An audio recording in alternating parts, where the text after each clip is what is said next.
talking about. It's just Braxton. I didn't watch it. Yeah. Well, you should. I think you'd find it funny. I mean, okay, here's the thing. Like, I say I don't know what a lot of this older stuff is, but then I say, as even a kid, I watched Mystery Science Theater 3000, and adults are just baffled that I even know what that is. Well, and some of that, of course, is what gets replayed and what gets put these days on streaming sites. Because I mean, there's a lot of, and I don't know where you saw it. Maybe you saw it on TV, but there's a lot of Mystery Science Theater now on Netflix and stuff like that. I know. Space Ghost didn't get put any place except for DVDs. You'd have to actively go out and find it. But then, like you look at some of those other early Cartoon Network shows, and they're easily findable, or Cartoon Network will rerun them. So they've got a night, or at least they did. I don't know if they still do. They had a night devoted to their '90s stuff. Yeah, and I remember back when Cartoon Network used to be just playing Looney Tunes reruns all day.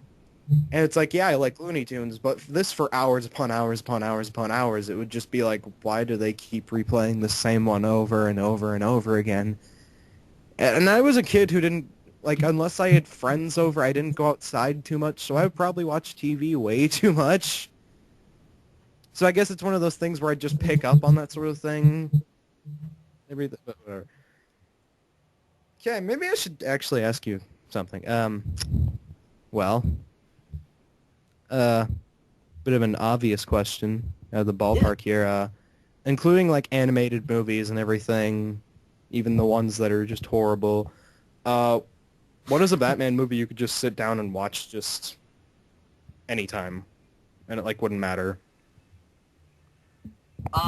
The most rewatchable Batman films for me have always been both '89 and Begins, which is funny because there are a lot of people who like one or not the other, or not the other one. Those are the two for me. I could watch '89 all day, and I could watch Begins all day. Two very Yeah, that's the different Batman, thing. Um, but two films that hugely shaped me at different points in my life. The thing is that I've always been such a big Batman fan. I mean, like '89. In a lot of ways, '89 shaped my childhood, and Batman Begins kind of helped shape my adulthood. If that isn't the stupidest thing anyone has ever said, because I feel like because '89 is super super entertaining, and the visual aesthetic of it is the thing that stuck with me. And then Begins, I think, in a lot of ways, helped me figure out what good storytelling on film was. And it's somewhat just a neat coincidence that it happened to be a Batman film. Although, of course, that was the reason I went and saw it. I, I I'm always like just like horribly bludgeoned by a lot of my friends when I say I kind of am this on the same boat as blows himself up dude about Tim Burton. I like three of his movies and then think a few of other ones are okay, but then other than that, I just like don't like his work. And I've had Oh, I'm just like multiple friends tell me that I need to go die for saying that. yeah, whatever. I Especially, wasn't fair enough. did you That's watch never Dark fair to say that Shadows? films. No, I skipped it because I didn't like what I saw in the trailers, and It I was wasn't so interested. bad. Like, I just wasn't interested. And well, the other thing too was I had a friend. Now I'm not going to say I know very much about Dark Shadows. I've seen a couple of the early black and white episodes a couple times. I've got a friend that I went to high school with who was a huge fan of that show. And so I know what it is, and I saw the trailer for that movie and went, yeah, it's just another one of those remakes that is missing the point of what the original was, and it looked too silly for what that was for what that originally was. Because a serious Dark Shadows movie could be really interesting, so I just wasn't interested. That's all. But yeah, I don't know. like the big Tim, problem with what that about movie you? was Yeah. okay. Once again, just hopping around from weird topic to weird topic here. I've never actually heard you talk about this, I don't think. What's your opinion on the Star Wars prequels? Oh, well, I don't talk about it much. Well, actually, I've made fun of them here and there. My opinion is kind of the popular one. I don't like them. You know, I mean, like they've got, there's some visually cool aesthetic things, but ultimately, it's not. I don't know. They're not good stories. I don't care for them. And I like, remember the especially thing I that felt always irritates me about the prequels is, sorry, just you go, you no, go. go ahead. Okay.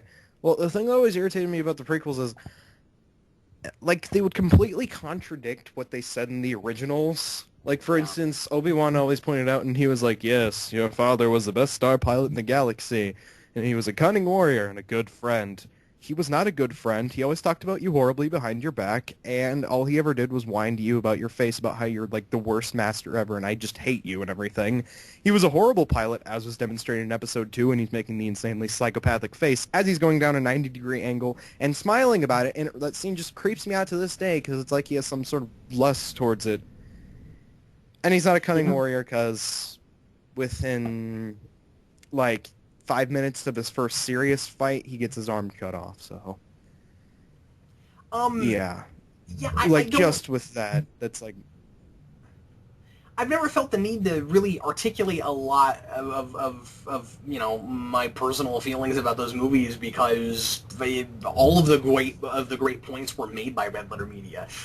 And like, once those videos happen, I was like, all right, I don't need to handle that. He's got it covered. I've had a lot of people ask me to do commentaries on those.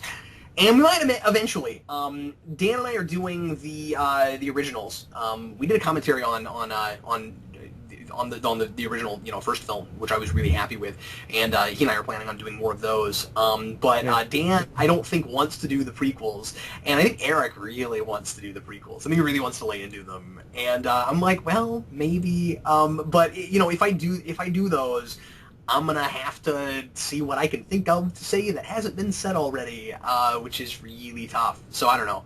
Those have been pretty well mined, but ultimately, yeah, the big problem with them is Lucas didn't let anybody else rewrite them, and we Yeah. know, especially now that we've got the comics from Dark Horse based on the first drafts of the original of the original film. We know that if he hadn't let himself be rewritten with the first movie, the world would be a very different place. And And, like... with prequels, you are seeing so much from that early draft. That's the big thing that this has taught us as an interesting exercise with the Dark Horse comics. That there's so much of the prequel stuff is in that, and you realize that for everything that Lucas was able to do as a visual storyteller, I'm not sure he had a story to tell. Even back then at that point, which is kind of sad. But I mean, like, I'm not saying he's not talented. I Yeah. just think that especially later, because I think at the time he recognized that it wasn't working, and later on, I think he got kind of detached. And when you look at the way those movies were marketed and merchandised and everything, you kind of get the sense that it wasn't really about telling those stories. Especially because they're so incredibly plot driven, and then the plots don't make sense. If something's going to be that plot driven, I would at least love to be sure of what I'm looking at. And the thing, That's, like, about the that's the, prequels that really just never, I guess, resonated with me, yeah. like, everything from the, like, okay, let me bring this up first. Like, I know a lot of people, for some reason, just didn't know that George Lucas didn't direct Empire or Return of the Jedi. They just, like, automatically assumed, oh yeah, he had everything to do with those, when, in fact, he was only, like, a co-writer, and he didn't direct those at all. And those are, like, the two higher claimed Star Wars movies out of those, out of, like, the originals. And he had little to nothing to do with them besides co-writing and producing and everything, and occasionally showing up on set. And I find that really interesting, how the minute he gets, like, full control, everything just goes downhill. One thing you find really interesting, and I guess I am incapable of talking about Star Wars without also bringing up Trek, which is ridiculous because they're not comparable things, and they're very different things. This is a really interesting case where the same thing was true of Roddenberry with Star Trek. I mean, except for the early days with TOS, when he had creative control, it was always better, but he didn't write the best episodes. And then when you look at him later on, as he got older, when you look at motion picture and the reputation that has for Yeah, being motion the most picture. boring, longest slog. Some people call it the slow motion picture. In our house, we called it the motion sickness. Um, The thing about that was it was like that because he rewrote it so much. Like he didn't write the original draft of it, but he just kept hacking away at it and hacking away at it. And it's interesting how both of them kind of had that history.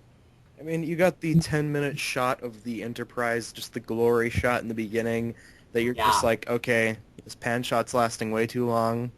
I get it. It looks nice because it's all CG and everything. it's Move not on. CG. Or whatever.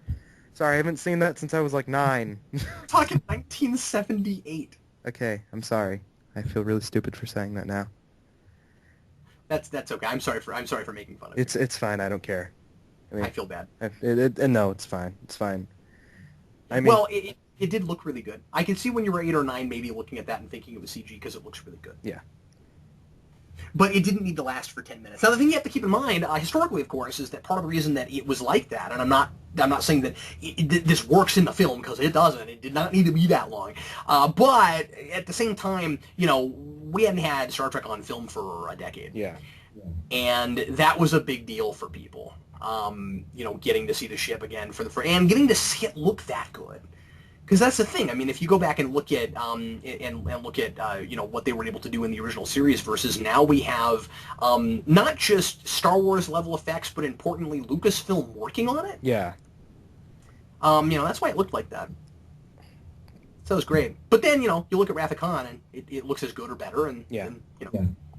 and it was made on a fraction of the budget. But anyway. Okay. Like, as a kid, like I said, sorry about that whole mess-up thing, but as a kid, I mainly watched the original show. I didn't watch too much of The Next Generation. I mean, you should be able to tell by my Skype profile picture. Yeah, I saw that, yes. Yeah, here for a second I was thinking, I wonder if this guy likes Star Trek, or maybe you shouldn't even bring that up, and I looked at your profile picture, and I was like, all right, we're in good shape, here we go. I mean, I just watched that a lot as a kid, and it entertained me, but then I saw Star Wars, and I was like, oh, well, Star Trek is that thing I used to watch. And then as I got older, I started to appreciate it, and I still don't watch that much Next Gen.